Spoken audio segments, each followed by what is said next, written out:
हाय, अगर आपका menstrual cycle कभी 28 डेज़ का होता है या फिर कभी 40 डेज़ का, कभी हैवी ब्लीडिंग, कभी बहुत ही कम, तो इन केसेस में आपको क्या करना चाहिए। So in today's video let's talk about it. सबसे पहले तो हम बात करते हैं कि ये जो इर्रेगुलर पीरियड्स हैं ये एक प्रॉब्लम क्यों है।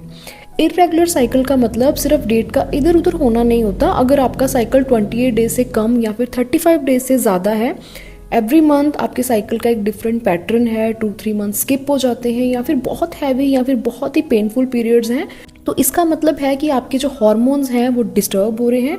और जब हार्मोन्स डिस्टर्ब होते हैं तब हेयर फॉल बढ़ता है, वेट फ्लक्चुएट करता है, acne, mood swing, fertility affect हो सकती है। लॉन्ग टर्म में अगर बात करें तो पीसीओएस या फिर अनीमिया का रिस्क भी बहुत बढ़ जाता है। सो पीरियड्स को रेगुलर करना हमारी जो ओवरऑल हार्मोनल हेल्थ है इसके लिए बहुत ज़रूरी है। एंड इसे मैनेज करने के लिए मैं आपको आज एक बहुत ही पावरफुल हर्ब के बारे में बता रही हूँ। और इस हर्ब के बारे में मैं आपको बहुत ही सिंपल लैंग्वेज में बताऊंगी कि ये कैसे काम करती है, साइंटिफिक प्रूफ क्या है, कैसे लेनी है, कितने टाइम में असर करेगी, इसके लिए बेस्ट है, साइड इफेक्ट्स क्या हो सकते हैं और कौन से ऐसे केस हैं जहां आपको ये हर्ब बिल्कुल ही अवॉइड करनी है। तो हमारी जो हर्ब है वो है अशोका।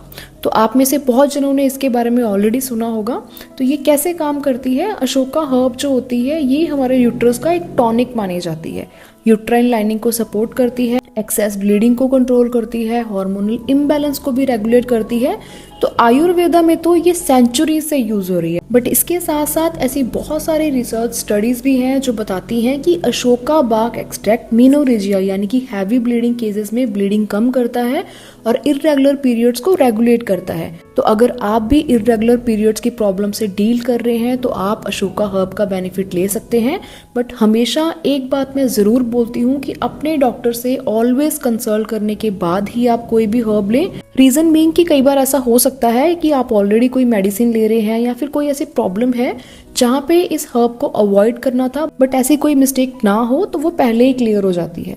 तो अशोका हर्ब आपको सिरप फॉर्म जैसे कि अशोका रिस्ट, पाउडर यानी कि चूरन फॉर्म में और कैप्सूल फॉर्म, ये तीनों फॉर्म में आपको मिलेगी। तो इसका जो टिपिकल डोज रहता है, तो अगर तो आप सिरप प्रेफर कर रहे हैं तो उस केस में दिन में 2 बार खाना खाने के बाद आप 10 से 20 ml पानी के साथ दे सकते हैं। तो अगर आप चूरन फॉर्म या फिर कैप्सूल की फॉर्म में ले रहे हैं तो 3 से 5 ग्राम आप डेली ले सकते हैं। और इसका जो असर होगा वो यूजुअली आपको 2-3 साइकिल्स के अंदर इंप्रूव होता दिखेगा। हैवी ब्लीडिंग केसेस में पहले साइकिल से डिफरेंस देखने को मिल सकता है। बट अगर आपको सिवियर कॉन्स्टिपेशन की प्रॉब्लम है या फिर फाइब्रॉइड्स के केसेस में विदाउट डायग्नोसिस आपने इस हर्ब को बिल्कुल नहीं लेना। एंड हर हर्ब का सिर्फ एक ही बेनिफिट नहीं होता, इसके बहुत सारे मल्टीपल बेनिफिट्स भी होते हैं। तो प्रेगनेंसी और in case you are planning to conceive तो इस हर्ब को आपने बिल्कुल ही अवॉइड करना है। आप इसे रेप्यूटेड आयुर्वेदिक ब्रांड से ले सकते हैं, जीएमपी सर्टिफाइड प्रोडक्ट्स आप चूज करें या फिर ऑथेंटिक फार्मेसी से आपको इजीली ये हर्ब मिल जाएगी। इन शॉर्ट हर्ब्स पावरफुल होते हैं बट नेचुरल का मतलब ये नहीं होता कि वो हार्मलेस है। तो सही डोज, कंडीशन एंड प्योरिटी को देखकर ही आप हर्ब्स को यूज करें। एंड अगर आप चाहते हैं कि नेक्स्ट वीडियो में मैं हैवी ब्लीडिंग यानी कि मेनोरेजिया कब नॉर्मल है, कब डेंजरस है, या फिर पेनफुल पीरियड्स, नॉर्मल क्रैम्प्स और एंडोमेट्रियोसिस, या फिर PCOS and periods, complete hormonal understanding, इनमें से कोई एक टॉपिक कवर करूं तो कमेंट्स में आप मुझे बता सकते हैं। See, menstrual health is not an embarrassment. So take care of it very gently and I'll see you in the next video. Till then, bye bye.